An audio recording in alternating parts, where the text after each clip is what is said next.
Good morning, everyone. Welcome to the Landaas Company Investment Seminar. Really appreciate everybody coming out on this kind of dreary morning. Well, as normal, our program is going to last about an hour and a half. We'll get you out the door a little bit after 11. I'm going to talk about the economy and the markets, talk about possible and probable outcomes. Brian Kill to my immediate right is going to talk about valuations. Paige Radke to my left is going to review correlation theory, very important to reduce your risk. And Kyle Tedding to my far right, head of research at the firm, is going to talk about how to pick mutual funds. I'd like to thank Paige, Kyle, and Brian for speaking this morning. Extra thanks to Kyle Tedding for the research that he provided to help me prepare for this morning. Ruben, Jason, Peter, Max, and Joel, their technical support. And last but not least, Lisa Edgar for taking hundreds and hundreds of reservations. So we're recording this. Let's give a round of applause to Lisa here. Thank you, Lisa. Last year, y'all clapped when I thanked her, and she replayed it about 6 or 7 times. So the economy has come a long way in the last 10 years since the depths of the 2008 recession. Stock market's up, the economy is strong. The expansion's now in its 10th year, one of the longest on record. It's important to point out that we've never had an expansion in U.S. history that's gone past 10 years. Of course, that doesn't mean we can't, doesn't mean we won't. Just telling you the facts that we've never gone past 10 years for business cycle expansion. Recent GDP, that's of course the broadest measure of goods and services in the United States, recently rose above 4%. That's the highest number in 4 years. Since the recession, GDP has averaged about 2% a year. Of course, we've known for years that recoveries from financial crises tend to be weak. They tend to take a long time, and this one wasn't any exception. Very low unemployment, that's helping the economy. It's now at almost an 18-year low at 3.9%. We've now had 95 months in a row of job creation. That's an all-time record. Low interest rates. It's important to point out that real interest rates, it's of course the nominal rate minus the rate of inflation. The real rate of interest is at still a very low level historically.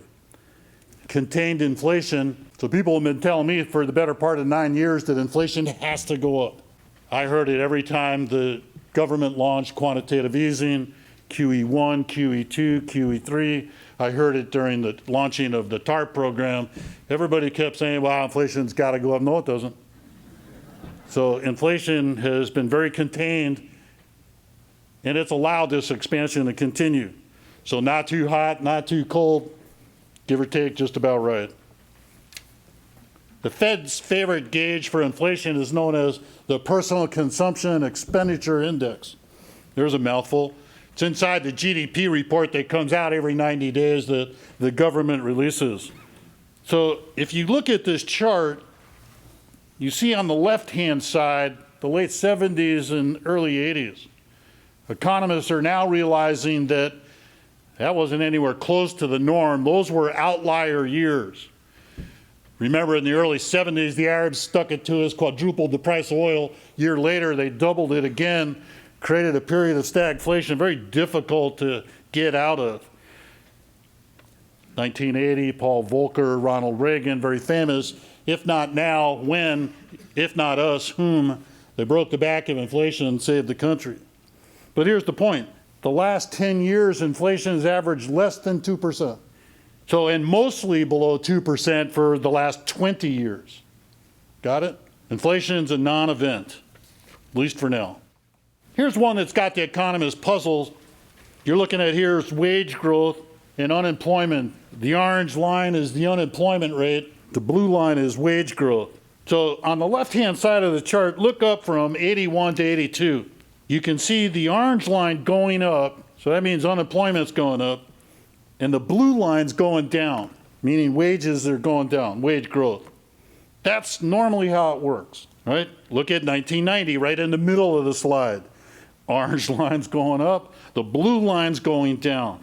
So as unemployment starts climbing, wage growth starts going down. Here's the point. Look at the far right of the slide. You can see unemployment going way up right at the point of the financial crisis. Look at the bottom line, wage growth, not going anywhere. Normally not supposed to work that way. So very little wage growth permits very small inflation, allows interest rates to remain low, and the economic expansion continues. Economists talk about the paradox of thrift. So in English, what that means is, long term, our country is better off if people save money. Right? The problem with the paradox of thrift is that short-term economists would rather that you spend your money. So here's the good news. Right now, Americans are saving more and spending more. Right? Households are in much better financial condition, and it may imply a more resilient economy. So personal savings rates right now are above 7% nationwide, 6% average since 1990. Retail spending is up 6.4% year over year. There's a big number. So normal economic theory is challenged right now. Usually if people save more, they spend less. Folks are spending more and saving more. That's good longer term to the extent that people can keep it up. Pretty hard to get your arms around tariffs.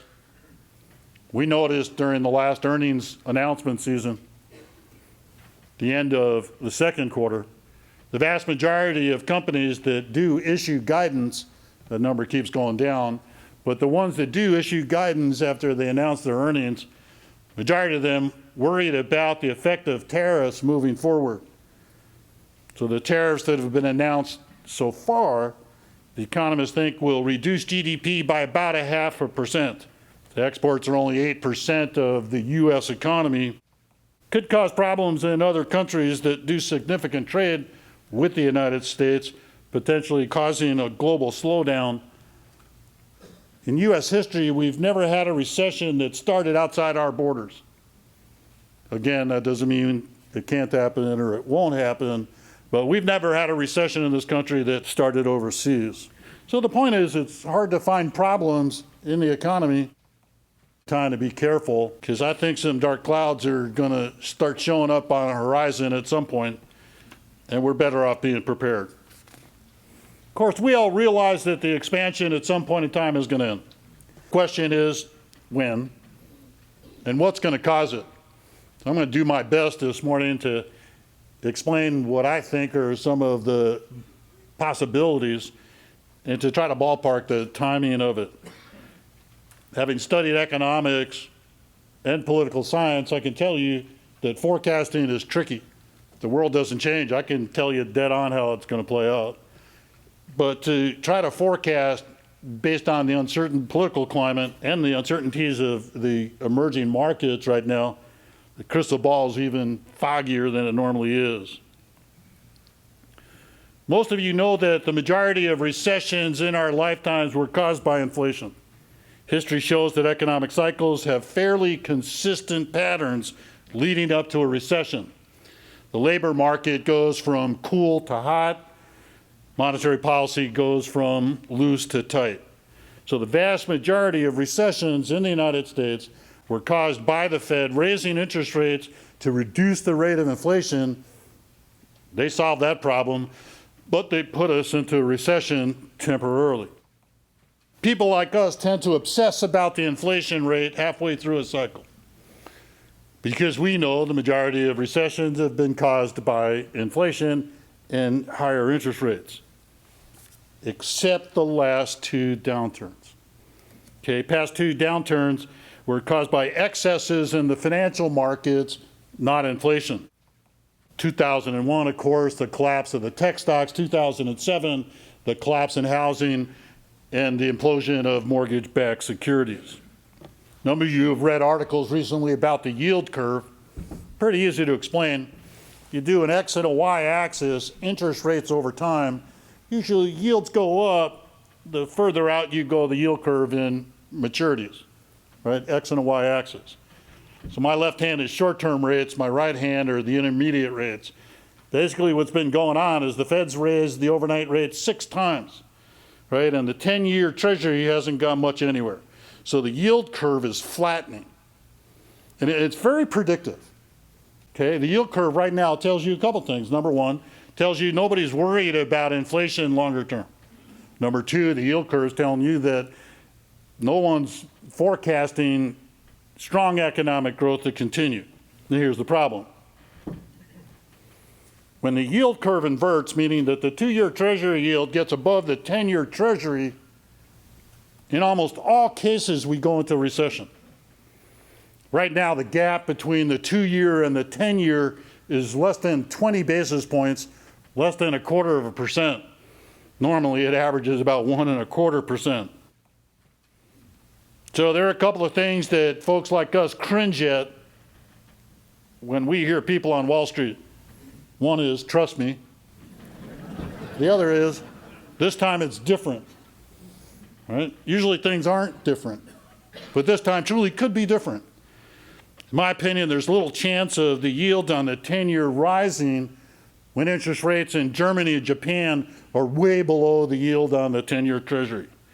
So the yield curve flattening does suggest that economic growth is going to slow in the coming months, but potentially not force us into a recession. So I'll give you a minute to focus on this slide. Far left, you can see what happened in the mid-70s. Yield curve inverted. So this chart is just the 10-year minus the 2-year. Shows you the spread. So when the spread goes negative, that means the yield curve's inverted. You look at the early 1990s, yield curve inverted then, right? We had a recession by the end of 1990. Look at 2001, yield curve inverted then, we went into a recession. 2007, it's the last time the yield curve inverted, and sure enough, we went into a financial crisis then. So you look at this chart, you see that it's heading down towards negative territory. We get nervous when we see spreads narrow like that, but I think things are a little bit different now because of central banks easing for the better part of the last 10 years, driving interest rates to a negative real rate in many developed countries around the world. And the U.S. Treasury, the 10-year, is the highest yield for sovereign debt of any developed nation on the planet right now. So money's literally pouring into dollars, and that's kept a 10-year yield hovering at about 3%. So this time it could be different. Macroeconomic models show that the effects of the tax cuts that the president passed last winter are going to start fading sometime in 2020, early 2021. That's a given. It's pretty much accepted. And here's the risk. We know that the Fed's probably going to raise rates, not only at the end of this month, but perhaps once more this year, a couple times next year, and then maybe once or twice the year after next. So the risk is that the Fed could continue raising the overnight rate, the federal funds rate, right about the time when the effects of the tax cuts start waning. So that's potentially a problem. Right now, monetary policy effectively is at a neutral rate. We're raising the overnight rate. We're buying bonds on the open market. The rest of the world is still easing monetarily, but what we do for tightening offsets their easing. So right now we're at a zero rate globally, but that's not going to last forever. The Europeans are eventually going to start tightening, so will the Japanese. So that's a shift in the winds towards tighter monetary policy. We've had a huge increase in corporate debt the last 10 years. Triple. Big number. Right? Central banks easing makes it easier for companies to borrow money, makes it easier for them to pay it back at such low rates. Here's the problem. Higher interest rates put pressure on companies with high debt levels. Warren Buffett said it the best, when the tide goes out, you find out who's not wearing a bathing suit. Of course, what he meant was that high interest rates and slowing growth puts pressure on leveraged companies. As a trained economist, I can tell you that there are two things that cause economic growth. You need more workers, and you need to make them more productive. Output per man-hour worked. Okay? Here's the problem. Number one, we have a tight labor market. Women are having fewer kids. So we're going to run out of workers pretty soon. Here's the other problem. Productivity has been fairly flat. It's measured at about 1% a year last 5 years. Productivity has averaged 2.1% since 1947, right? Double what we're experiencing over the last 5 years. Could change. Artificial intelligence, advanced robotics, machine learning, augmented reality, among others, could potentially increase productivity, output per man hour worked. But for now, productivity is fairly weak, and because of the lack of labor, they serve as restraints to growth. David Rosenberg from Gluskin Sheff, I've been following that guy for years, said it pretty well. May not be time to walk out the exit, but it's a pretty good time to locate the exit and start walking towards it. Okay? We've seen a significant decline in commodities prices recently. It's unusual. Normally at the end of a business cycle, labor cost, unit labor cost, and commodities prices start going up. So it's really unusual at this point in the cycle to not see significant wage growth, and in fact to see commodities prices going down. Copper's now in a bear market, down over 20% since June. Slowdown in China, of course, is the primary source of the weakness. But you're seeing things that don't normally occur at this point in cycles. A year ago at this time, I stood up here, talked about synchronized global growth and how unusual it is. Happened 11 years ago, happened last year, 11 years ago, happened in the late 80s for just a little bit, happened in the early 70s. Doesn't happen that often. So last year, all the developed nations on Earth, many of the emerging markets were hitting on all cylinders.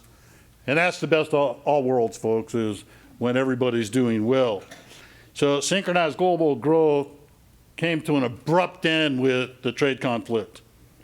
Money's pouring into the U.S., as I mentioned. There's no place like America when times get uncertain overseas. So the days of synchronized global growth have come to an end for now. We've seen a pretty good slowdown in China. We've talked about that one for years. China jump-started their economy decades ago by building infrastructure. As they say, the first freeway you build, you get a pretty good bang for your buck. When you build the 100th freeway, the return on equity starts going down. China's ultimately going to pay the price for bad investments at some point. And to be frank, economists have been forecasting the decline for years. It'll come at some point. China is trying to refocus their attention to consumption domestically, but they're having a difficult time to do it. Consider that investment growth in China fell to its lowest level since the 1990s.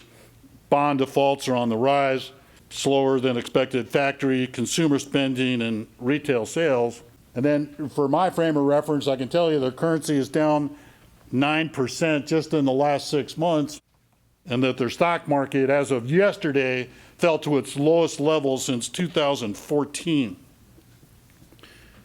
In my opinion, hands down, capitalism is the best form of an economy.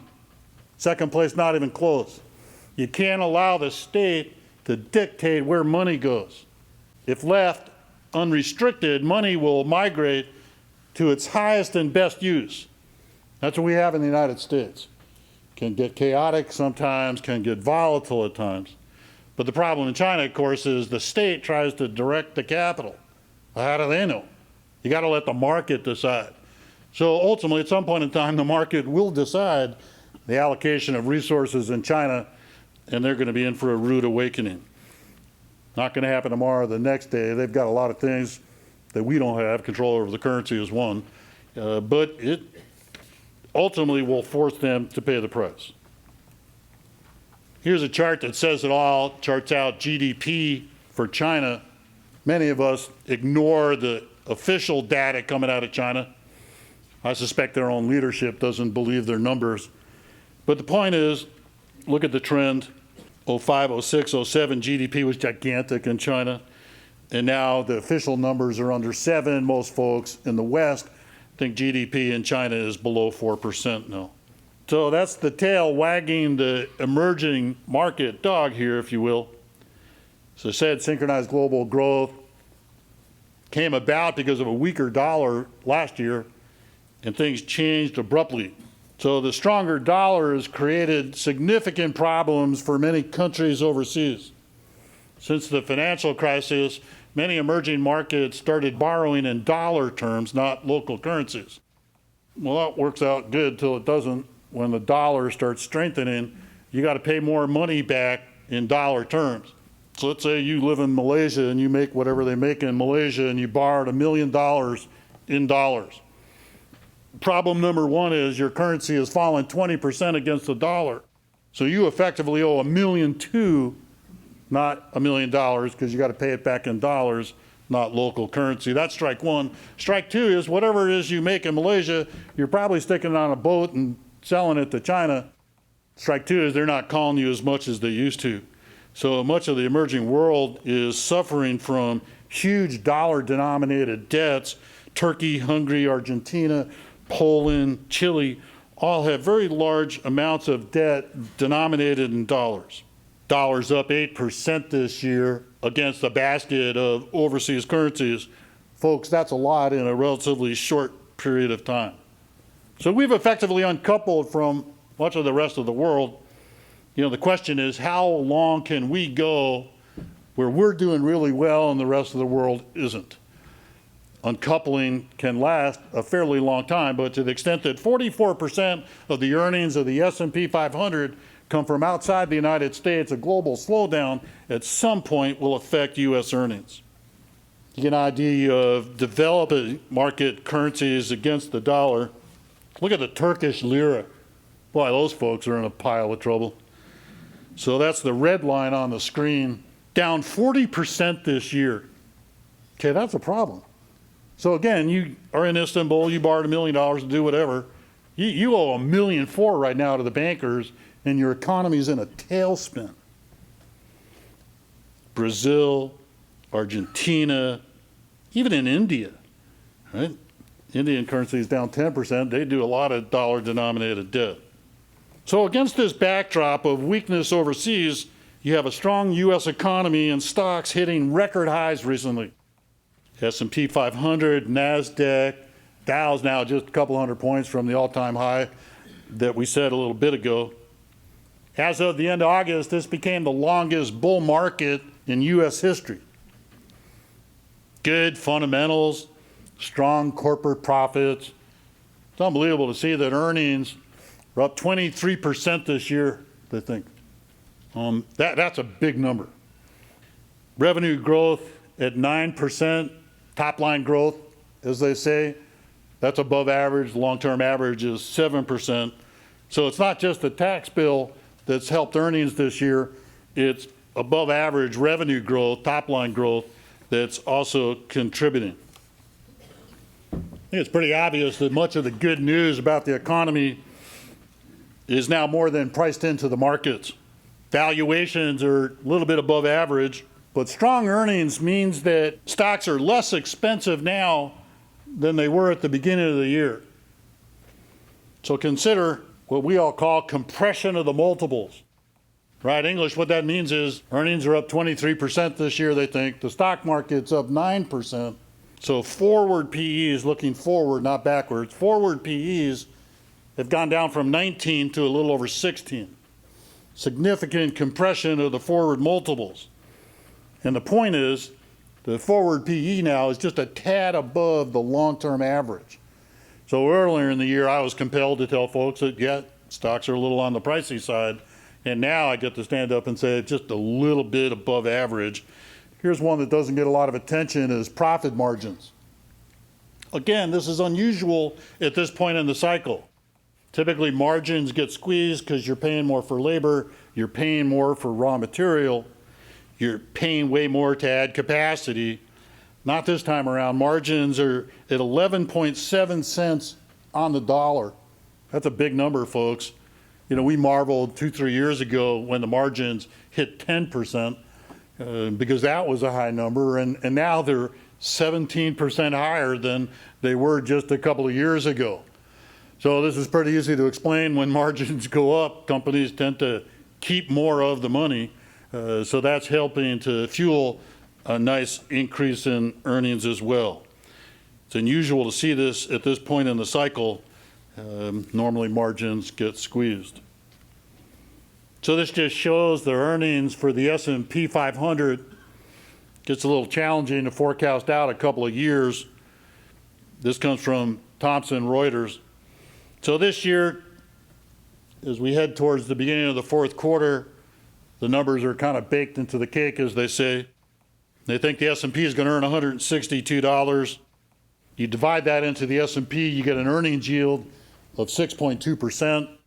I always like to compare the earnings yield on the S&P to the yield on the 10-year Treasury. And the point simply is the yield on the 10-year is 3, the earnings yield is 6.2. Pretty good gap. Next year, they think earnings are going to go up a little over 10%. And the year after, 2020, earnings are going to start slowing down even more, down to 8.8%. So, the message here, they're still looking at pretty good earnings out a couple of years, but just about everybody's in agreement that earnings growth is going to slow considerably. This next chart's pretty straightforward. Looks at the S&P 500 index, the forward PE. So let me just comment on forward and trailing PEs. A lot of you read what the trailing PE is, just tells you what has been. I'm much more fond of the forward PE. I know where I've been. I want to know where I'm heading. So the forward PE is a guess. It's an estimate of earnings. Some folks like the trailing PE because they can say for positive that's the number. I think the forward PE is much more telling because it gives you an idea of where the pros think the market potentially is heading. So the average, the last 14 years for the forward PE next 12 months is 15.7. Right, if you look at the earnings for next year and divide it into the markets, you get about 16.1 for a forward PE for next year. Right, just a little bit above the 15.7 average that we've experienced. A number of folks have argued for years that low interest rates can support higher multiples, higher PEs for the market. So it's interesting, and in spite of real historically low rates, that the forward PE is near a 14-year average. Pretty attractive in my opinion. This gives you an idea of profit margins. So go back just a handful of years, you can see where it crossed over the 10% mark, and you can see that it doesn't hit 10% that often. Then you realize on the far right of the slide what it's done since then. Big increase in profit margins, and of course that drives earnings. And some folks say that it's primarily because of tech stocks, where they have much higher margins. So I know most of you know this, but I'm going to say it anyway. We have two types of stocks: value stocks and growth stocks. Simple definition on value stocks is they have below average PEs, below average price earnings ratios. Value stocks tend to be the slow growers, the banks, the insurance companies, utilities, telecoms, among others. History shows that when you come out of a recession, value stocks do better than growth stocks, which are defined simply as above average price earnings ratios. What we've seen over the last 18 months is an enormous dispersion between growth stocks and value stocks. Amazon, Apple, Microsoft, and Netflix account for 40% of the gain of the market this year. So just 4 stocks. Difference between value and growth first 6 months of this year, 900 basis points, 9 percentage points. Not a record, but pretty close. Most of you know that we've had a significant increase in volatility this year, and it's not just above average, it's about heading for the record books. Volatility has calmed down here a little bit the last month, but look at your accounts on average. You went straight up for the first 3 weeks in January. Markets sank 10% on an inflation scare. Labor Department a month later said, never mind, wages aren't going up as much as we thought. The market recovered 2/3 of what it had lost. Then in the middle of March, the president started the trade wars. Market sank another 8%, and we've been climbing out of that hole ever since. Volatility is not good for stocks. Tends to unnerve people, tends to scare people, and let's hope that it doesn't continue. This gives you an idea of the spreads between value and growth stocks. And this chart just goes back the last 2 years. What you can see is growth stocks, give or take, are up about 60% in 2 years. And in second place are the value stocks, up just half that. Now, frankly, a 30% return over a 2-year period is still pretty attractive, but half of what the growth stocks returned.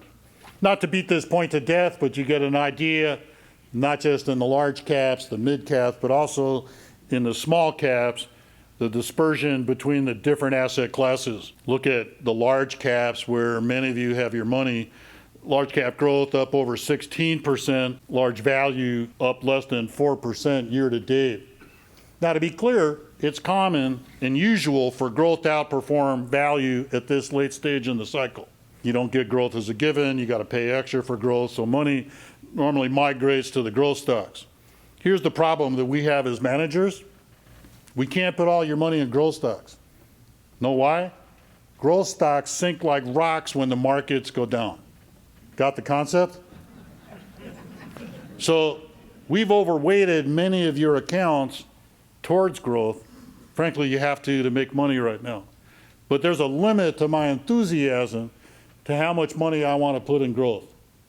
I lived through Y2K and the tech decline. I lived through the financial crisis. I lived through the recession in 1990. I managed a lot of money back in 1987. 20 minutes, the market was down 24%. You know what sank the most?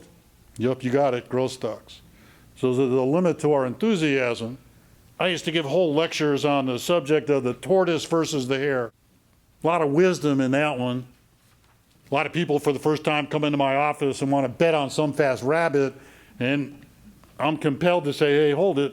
That's fun for a while, but the rabbit didn't win, right? Make slow, steady, methodical progress year in, year out. Don't get waylaid, and you'll accumulate a lot of wealth. Here's one for the history books. I've been at this 43 years now. This is the first time in my career that I'm showing a 30-year look back on value versus growth. First time ever. Think of that. 43 years of doing this for a living. That's all because of the dispersion that we've seen the last couple of years. So the blue line is the Russell 1000 Growth Index. Last 30 years, it's up 10.9%. The Russell 1000 Value Index up 10.4%.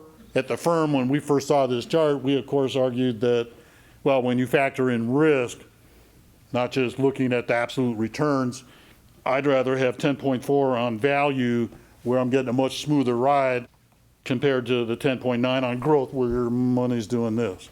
But this is very different. And it's the first time I've ever shown this chart in all the years that I've been at this for a living, where growth has outperformed value. Normally the tortoise prevails, but lately the tortoise is fast asleep.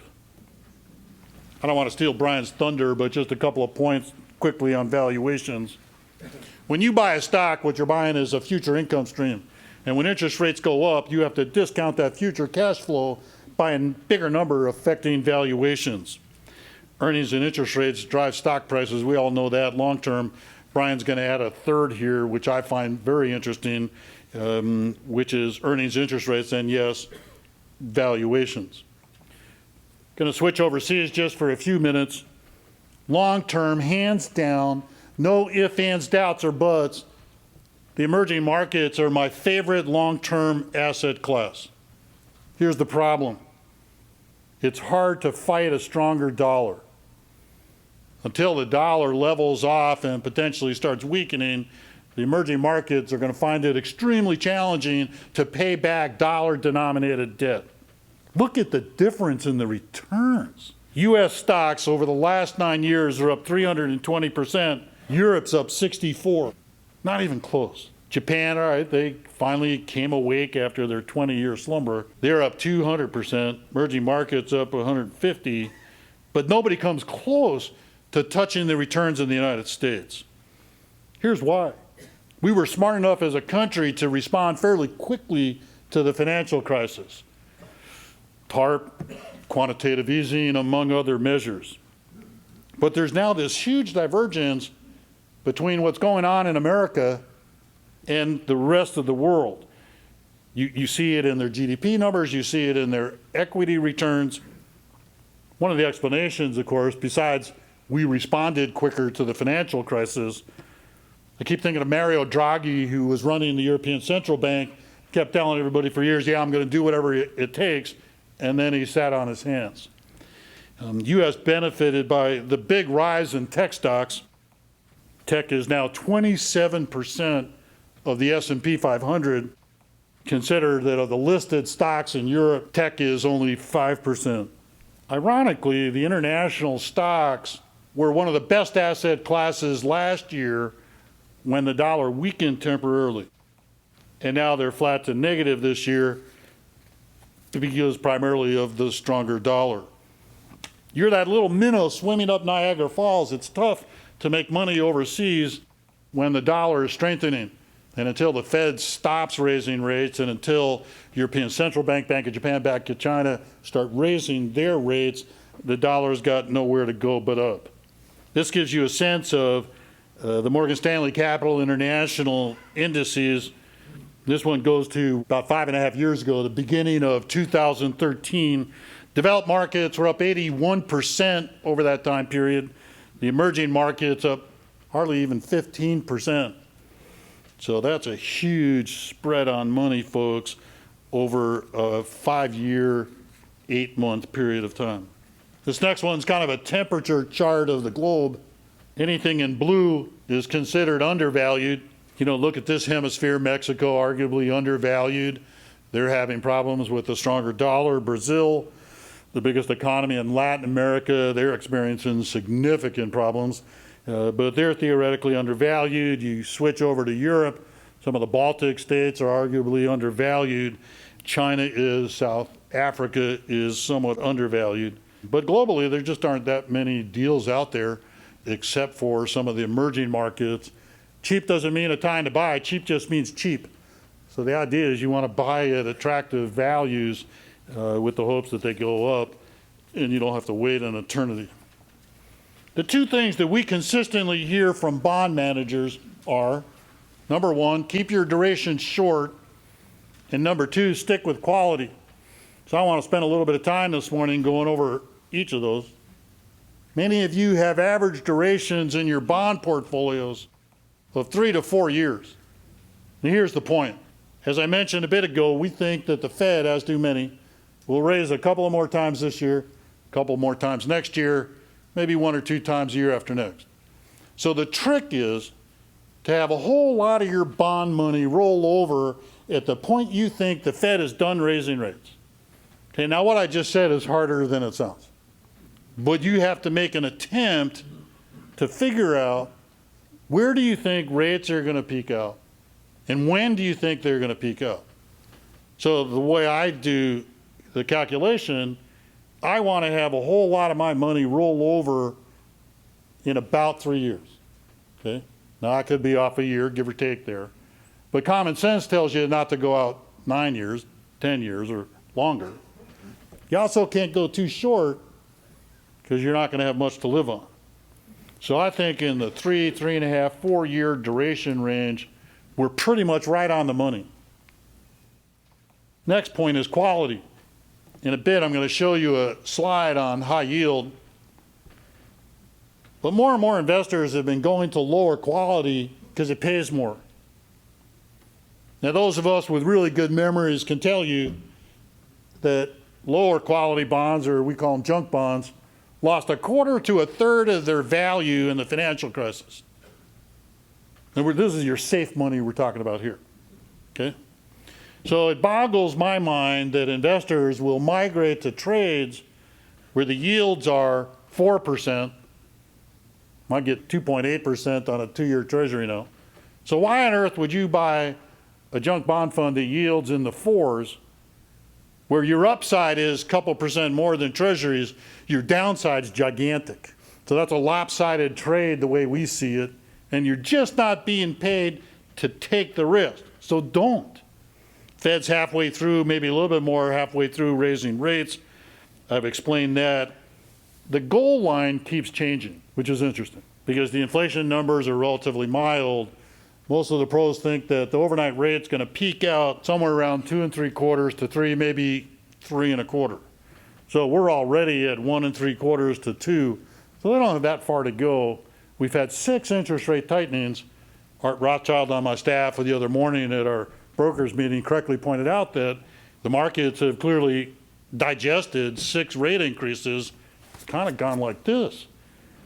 So I don't know about the next 6 rate increases, but so far so good, and the markets have comfortably absorbed it. So last year I bored you with the Phillips Curve, right? British economist A.W. Phillips 60 years ago talked about the Phillips Curve. And in English, what he said was, historically, when unemployment falls below 5%, inflation tends to go up. We ran the Federal Reserve Board in the United States for decades based on A.W. Phillips' work. Unemployment's at 3.9%, inflation hasn't gone up. Most economists are kind of scratching their heads. Some of you remember that the Federal Reserve had their annual conference in Jackson Hole, Wyoming, towards the end of August. Jay Powell, the current chair of the Fed, published a report, talked about the natural rate of unemployment. The natural rate, of course, is the level to which unemployment can fall without sparking inflation. So here's why I'm dragging you through this again this year. The Fed now thinks that the natural rate, how low can unemployment go without triggering inflation, is somewhere between 4.1 and 4.5%. So again, we're at 3.9% unemployment. Experts think that the unemployment rate is going to fall below 3.5 by the end of next year. So clearly below what the Fed's current version of the natural rate of unemployment is, meaning they're going to raise 4 or 5 more times to change that level. The risk for the Federal Reserve is either they raise rates too quickly, shortening the economic expansion, or they raise rates too slowly and risk higher inflation, creating the need to raise rates suddenly, which tends to destabilize financial markets. A couple of months ago at the firm, we talked about the risks of BBB bonds. So investment grade is AAA through BBB. BBB is the bottom rung of investment grade. 10 years ago, BBB used to be less than a third of investment grade bonds. It's now over half. A lot of bond managers are restricted to investment grade, but they get shopped based on the yields, so they tended to pour into BBBs. They get to tell people, yeah, it's investment grade, and they have the higher yields. The concern that I have is that the spreads are so narrow that you're not being paid enough for the risk that you're taking. So as a firm, we've been cutting way back on our BBB exposure, because I think that's how this problem is going to start for the economy. When interest rates go up, tends to expose the companies that are highly leveraged. Everybody's going to be scrambling to higher ground here this next year or so. So it's worth saying again, stick with quality. The whole point of having bonds is you want to be drop dead positive about where some of your money is. You want to be certain that the money is there, plus or minus a couple of percent. Problems could be triggered, of course, by tighter Fed monetary policy, worsening credit conditions, and weakening economic growth. This chart shows you clearly high yield spreads. So the average over the last 10 years is 6.1%. Marty Fritzen, Mike Milliken, and others, a long time ago figured out that high yield is worth it if it paid 5 percentage points, 500 basis points above the underlying treasury. Because historically, if you had 2.8% default, subtract that from the 5% advantage, you're still net ahead of treasuries. 10-year average is 6.1%. Now look at the spreads, right? They're barely 3. So again, the English translation is you're not being paid to take the risk, so don't. We have fairly low exposure as a firm to high yield, and we continue to reduce it every day. I think there's a pretty good chance we'll be in a recession the year after next. But please know that 2 years out from a recession, stocks tend to do really well. This year, we're doing pretty well. It's going to be important to start reducing risk as we enter into the new year. Large caps are less risky than small caps. U.S. stocks are less volatile than the emerging markets. As a firm, we're now below 60% in stock. Consider moving your portfolio below 60%. I've gone over this repeatedly over the years. The longest recovery from a bear market in modern history was right when I started. Got out of college in 1974. Market had lost 48% of its value from the end of 73 to early 75. It was a great time to start as a broker. Nobody wanted to be a broker then. Everybody was too afraid to call their customers. I didn't know any better. But it took 6 years for the markets to recover. Long time. Okay, the average is just a little under 2 years, peak to the trough, back to the prior peak. So here's why I'm saying this. If you have a portfolio of 60% in stock, 40% in bonds, you're retired, you're withdrawing 4% a year. It means if you do it right, you have 10 years of withdrawals where you're sure of where your money's coming from, right? And the name of the game is to try to have enough money in safe investments to last you well past the point it normally takes stocks to recover. So if you look at this chart, the middle, that's the one I'm talking about. It took a long time for stocks to recover. The financial crisis on the far right took a little over 4 years for people to get their money back. I said the average is just a little less than 2 years. People like me tend to like recessions. I like bear markets. It's a great time to invest new money. You want to keep some of your powder dry as we head into the later innings of this ball game. Probably top of the ninth. We may see an extra inning or two, but it's not the beginning of the cycle. So last and not least, it wouldn't be a seminar if I didn't pull this one out. This is the essence of what we do as a firm. You have to factor risk into your portfolio as well as return. Don Phillips started Morningstar, Joe Mancuso, John Reckenthaler, because they were smart enough to talk about risk versus reward. I was pretty proud that they decided to underwrite my television series on Channel 10 for a while. So the essence of their work was that, and Harry Markowitz, University of Chicago, you get most past 60%, your risk line keeps going up, your return line tends to flatten out. So if you look at the bottom right on the chart, 60% in stocks, 40% in bonds, the return, last 30 years now, 9.1%. Look what happens when you go up to 80% in stocks. Your return just goes up 0.5%. You have a 30% increase in risk. Let me tell you that again. For a puny 0.5% more a year on your money, you had a 30% increase in the risk in your portfolio. Flat out, it's not worth it. Let alone if you were all in. I don't ever meet anybody that's all in. But if you're all in, fine, you made 0.8% more on your money. Your risk went up 60%. So it's a science of studying reward versus risk and making sure that you get the combination right. Thank you, everyone, for showing up this morning. I appreciate it. Appreciate your continued trust and confidence. Thanks for coming out today, and enjoy the rest of your time.